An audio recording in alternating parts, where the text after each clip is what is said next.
Hello everyone, आप सभी का स्वागत है मेरे चैनल आदित्य डिकोडिंग इको पर।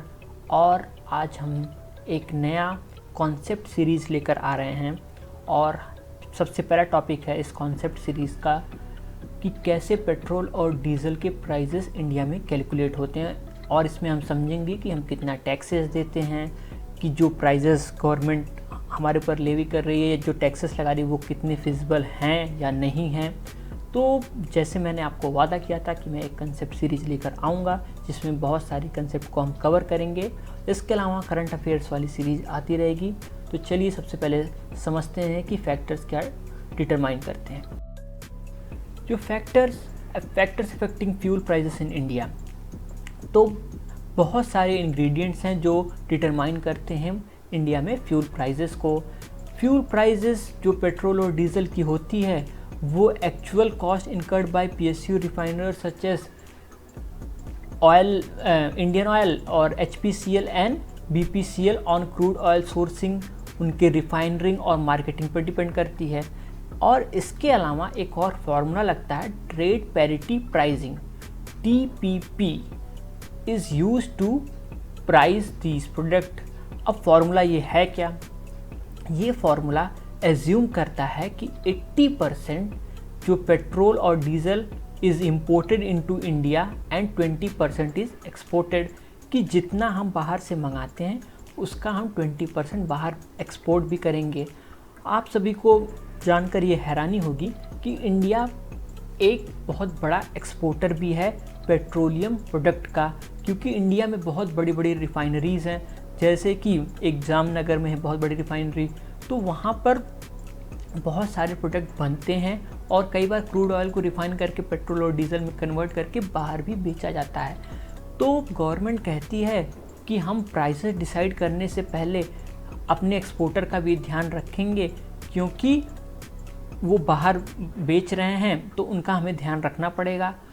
और प्राइस निकालने के लिए हम 80 और 20 का एक फार्मूला लगाएंगे कि जैसे इसमें होता क्या है कि आप कितने में ख़रीद रहे हैं वो इंपोर्ट हो गया, और कितने में आप बाहर बेच रहे हैं, इंटरनेशनल प्राइस जो चल रही है उसमें आप बेचेंगे, उतने में एक्सपोर्ट करेंगे, वो आपका वो कॉस्ट हो गया। तो दोनों का 80-20 में रेशियो लेके उसका वेटेड एवरेज निकालते हैं और फिर प्राइस कैलकुलेट होती है। और इसके बाद बहुत सारे टैक्सेस लगते हैं, स्टेट, सेंटर, सेस और डीलर कमीशन।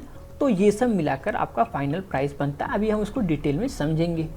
और एक और प्रॉब्लम क्या हुई कि जो प्रेजेंट में जो ग्लोबल प्राइसेस क्रूड ऑयल की थी वो अब धीरे धीरे बढ़ भी रही हैं, $50 तक पहुंच गई, जो कि पहले $20 तक थी। तो इससे अगर हम टीपीपी पे कैलकुलेट करते हैं और एक्सपोर्ट फैक्टर को भी देखते हैं तो अपने आप प्राइसेस बढ़ जाएंगी।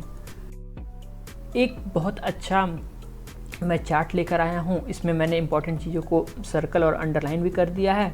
और ये एक्चुअल डेटा है जो हमें बताएगा कि कैसे इंडिया में प्राइस कैलकुलेट होती है। तो 5 फैक्टर्स होते हैं जो सब ऐड होकर हमारा एक फाइनल जो पेट्रोल पंप पे जितना हम पैसा देते हैं वो कॉस्ट कैसे आता है। सबसे पहले बेसिक क्रूड ऑयल की जो प्राइस है वो, उसमें रिफाइनरी कॉस्ट जोड़ा जाएगा, ये आपका पोस्ट प्रोसेसिंग प्राइस बनेगा। अब इसमें जुड़ेगा सेंटर का टैक्स, और उसके अलावा डीलर को कितना कमीशन, 2-3 रुपये जो भी कमीशन देना पर लीटर वो जुड़ेगा। तो ये प्री वैट फ्यूल प्राइसेस बना, मतलब कि अब सेंटर से रिलीज़ हो गया और वो स्टेट के बॉर्डर पे पहुंच गया है। और अब स्टेट पे जाने के बाद स्टेट भी उस पर चार्ज लगाएगा, कुछ वैट लगाएगा, 5-10 रुपये जो भी लगा रहा है, तो वो भी ऐड करके हम फाइनल प्राइस बनाएंगे जो कि हम पेट्रोल पंप पे करते हैं। तो चलिए एक एग्जांपल लेते हैं। ये डेटा 1 जनवरी 2021 का दिल्ली का है। तो डीजल की प्राइसेस जो क्रूड ऑयल की थी वो थी 23.9 पर लीटर।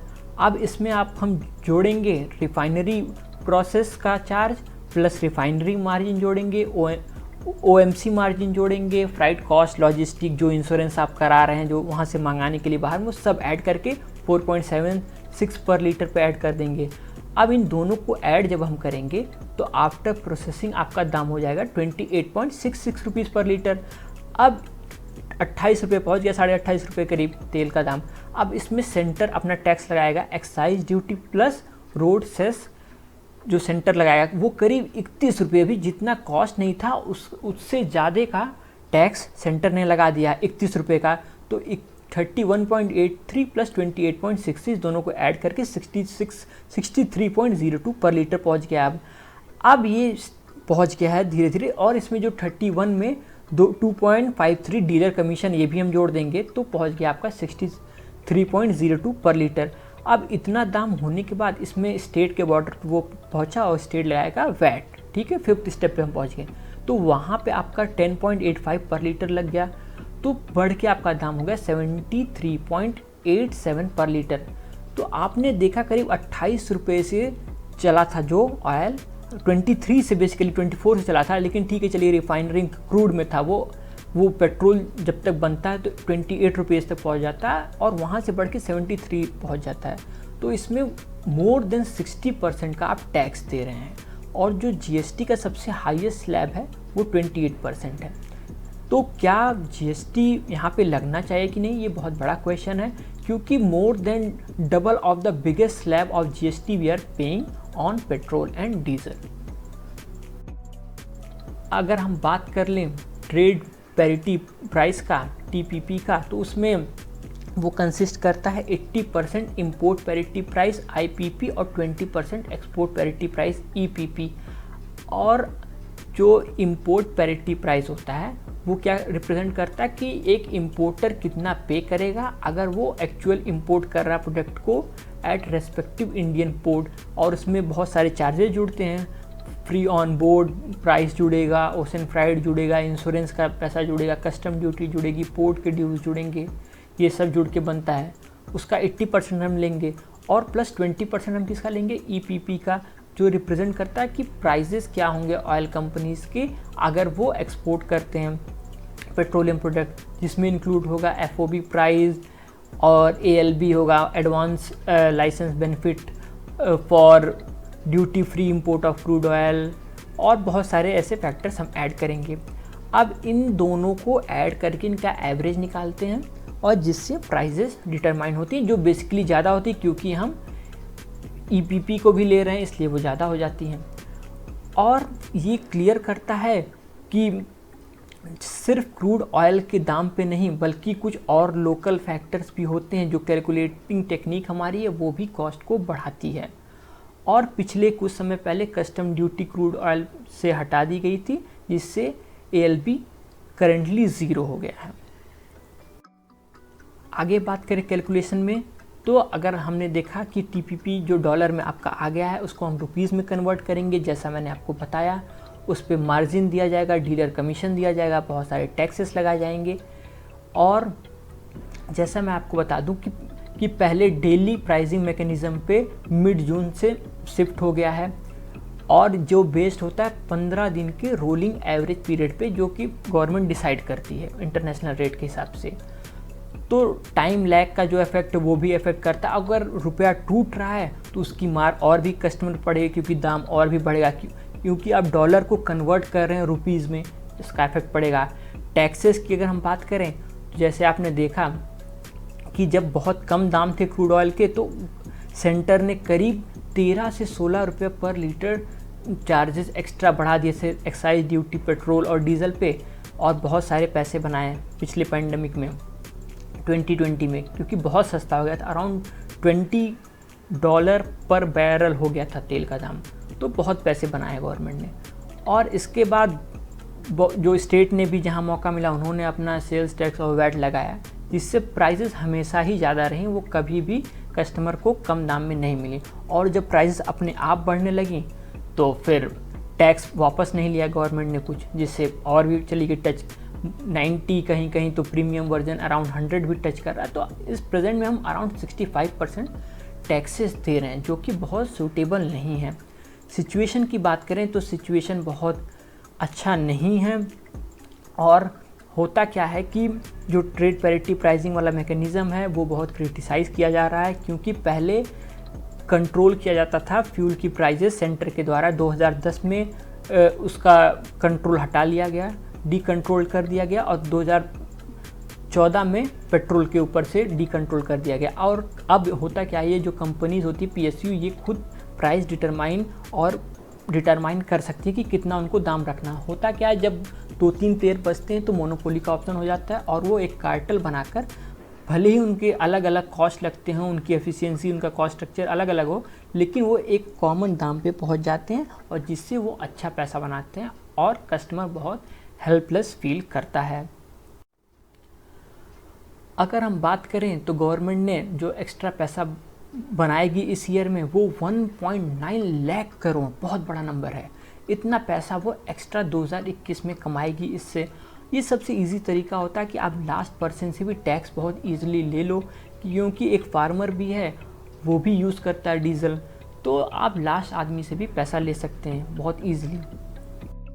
इसके अलावा अगर बात करें इन्फ्लेशन की, तो इन्फ्लेशन बहुत बड़ा फैक्टर है इन सब जब प्राइसेस बढ़ती हैं पेट्रोल और डीजल की, तो ठीक है, पर्सनल ट्रांसपोर्ट का खर्च बढ़ता है, वो अपनी जगह है, लेकिन सबसे बड़ा लॉन्ग टर्म में इन्फ्लेशन बढ़ता है। कारण क्या है, पेट्रोल बढ़ता है तो उतना प्रॉब्लम नहीं होता, लेकिन डीजल के बढ़ने से सबसे बड़ा इशू है कि जितने रोड ट्रांसपोर्ट आपके होते हैं वो डीजल यूज़ करते हैं, जितने बस हुए, ट्रक हुए, सब ये यूज़ करते हैं, तो उससे हर जो सामान आता है आपका एक स्टेट से दूसरे स्टेट में, वो सब महंगा हो जाता है और धीरे धीरे वो इन्फ्लेशन सेट हो जाता है आपके इकोनॉमी में और लॉन्ग टर्म तक सस्टेन करता है।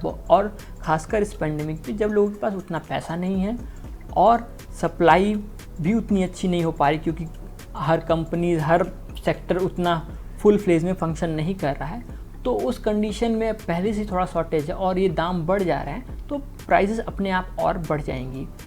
और सबसे बड़ा जो एक होप है, बास्केट ऑफ होप, जो हम मैक्सिमम बाहर से मंगाते हैं अपना ऑयल, तो उसमें उसके दाम बढ़ चुके हैं और 54.8 पर बैरल हो गए हैं जनवरी में 2021 में, जो पहले 40 पर बैरल थे जून 2020 में, उसके पहले तो 20 तक भी गए थे। गवर्नमेंट हैज़ केप्ट, और गवर्नमेंट ने अपना जो टैक्सेस था उसको कॉमन रखा है, और बिना मतलब आपका जो प्राइजेस अगर कम हो रहे हैं, जब सपोज़ करिए कि क्रूड ऑयल की प्राइसेस कम हो रही, तो उस टाइम गवर्नमेंट अपना टैक्सेस कम कर सकती है, लेकिन वो हमेशा कांस्टेंट रख दे रही है कि अगर क्रूड ऑयल के दाम अगर बढ़ रहे हैं तो कंपनीज अपने आप बढ़ा दे रही हैं, और टैक्स तो फिक्स आपने रखा उतना %, तो वो लेके पूरे मार्जिन को, पूरे प्राइस को लेके बहुत ऊपर चला जा रहा है, वो अराउंड 100 पहुँच जा रहा है, जो कि बहुत बुरा है। उसके अलावा अगर हम बात करें दूसरे देशों की, तो और कंट्रीज़ में हो क्या रहा है कि वो जो प्री पेंडेमिक का जो दाम था, पेंडेमिक के पहले जब कुछ भी इशू नहीं था, जब सब कुछ नॉर्मल था, जो दाम था उस पे वो पहुंच गई हैं, लेकिन इंडिया ऐसा करने में सक्षम नहीं रही है, वो पीछे रह गई है। तो consumer in US, China and Brazil paid average price in Jan that were 7.5%, 5.5% and 20.6% lower than the year prices ago. लेकिन हम तो पहले जितना या पहले से ज़्यादा ही पे कर रहे हैं, जो कि एक गलत है। अगर हम यूएस और चाइना का एग्जांपल हटा भी दें, तो ब्राज़ील एक कंट्री जिसकी इकॉनमी बहुत हद तक इंडिया से मैच करती है, तो एटलीस्ट हमको उस पैटर्न पे कुछ सोचना चाहिए हमारे गवर्नमेंट को। इसके अलावा यूनियन इतना रहता तो ठीक था, लेकिन इसमें यूनियन बजट जो आया फेब में आपका 2021 का, उसमें एक extra agricultural infrastructure and development cess लगा दिया गया। सेस के साथ एक प्रॉब्लम क्या होती है कि सेस जो होता है वो पूरा सेंटर को ही मिलता है, वो स्टेट के साथ शेयर नहीं होता। और 15 फाइनेंस कमीशन ने ये बोला कि जो सेस हर चीज़ों पर से सरचार्ज और सेस हटा देना चाहिए, क्योंकि ये स्टेट के साथ बहुत बड़ी नाइंसाफ़ी होती है, क्योंकि स्टेट को वो पैसे मिलते नहीं हैं। तो 2.5 रुपये उसने पेट्रोल पे लगाया और 4 रुपये डीजल पे लगाया, और ये कहते हैं ये न्यू सेस जो इंट्रोड्यूस किया गया है वो बूस्ट करेगा एग्रीकल्चरल इंफ्रास्ट्रक्चर। उसने क्लेम किया कि ये बर्डन नहीं करेगा कस्टमर को, क्योंकि अपनी एक्साइज ड्यूटी गवर्नमेंट कम कर रही है। होता क्या, जब आप बजट लाते हैं तो उस टाइम आपने कम कर दिया, लेकिन कुछ दिन बाद फिर से ये ड्यूटी लगा देगी गवर्नमेंट, क्योंकि हमने ऐसा देखा है, पहले भी हुआ है। तो ये बर्डन फिर से लगा दिया जाएगा और दाम बढ़ जाएंगे। तो ये गवर्नमेंट को सोचना चाहिए कि अगर आप सबसे ज़्यादा स्लैब जो आपकी जीएसटी का वो 28% है, वो भी लोगों को प्रॉब्लम देता है। लोग बोलते हैं ये स्लैब को गवर्नमेंट को कम करना चाहिए, 7 और 15 पे शिफ्ट करना चाहिए। तो आप एक बेसिक चीज़ जो बहुत रेगुलर यूज़ में आती है, 3F जो कहते हैं, फर्टिलाइज़र, फूड और फ्यूल, तो फ्यूल से अपना सब्सिडी गवर्नमेंट ने प्रैक्टिकली ज़ीरो कर दिया है, जो कि एक डेवलपिंग इकोनॉमी के लिए बहुत सही नहीं है। लोग बोलते हैं कि एक न्यू लिबरल इकोनॉमी के लिए कि हाँ हम खुद से परचेज़ करेंगे, हम देश के लिए अच्छा कर रहे हैं, हम पैसा दे रहे हैं, देश को इकोनॉमी को बूस्ट कर रहे हैं, लेकिन ये तरीका नहीं है देश की इकोनॉमी को बूस्ट करने के लिए, क्योंकि खुद अब प्रेजेंट कंडीशन में बहुत सारे ऐसे लोग हैं जो बहुत सफ़र कर रहे हैं और वो इन्फ्लेशन की मार तो बिल्कुल बर्दाश्त नहीं कर पाएंगे। मैं उम्मीद करता हूँ इस टेक्निकल टॉपिक को मैं आपको समझा पाया। जहाँ प्रॉब्लम आप कमेंट बॉक्स में ज़रूर लिखें, हो सकेगा तो मैं ट्रेड पैरिटी प्राइसिंग पे एक अलग से वीडियो भी लेकर आ जाऊँगा कि और ईज़ करने के लिए, लेकिन वीडियो बड़ा हो जाता है इसलिए मैं बीच में बहुत डिटेल में उस पर नहीं जा पाया।